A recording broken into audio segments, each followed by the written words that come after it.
waxaan diin diiba haddii ilaahay idmo diin hawyahan dib ugu celina oo dhaarta marin doona adinkana waa ka daba marinaysaan kadibna waxaan ku dhawaaqi doonaa dhakhtarnimadiina haddii ilaahay idmo insha allah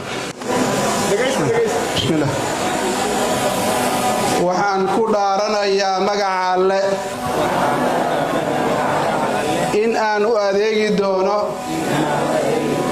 bulshada gaar ahaan bukaanka si daacad ah ayna ku dheehantahay alla ka cabsi. Assalaamu calaykum waraxmatullah. bismillaah waxaan halkan uga dhawaaqaynaa 131 dhakhtar ee jaamacadda Banaadir maanta ka qalin jabinaysa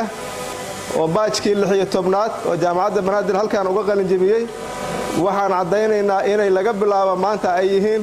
dhaqaatiir buuxda oo wax daaweyn karta waxna qali karta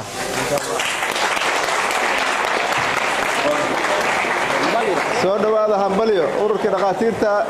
Soomaaliyeed kulliba hadda intaan ka tirsanaa waan soo dhaweynaa dhamaantiin hambalyo ma sha Allah. مبروك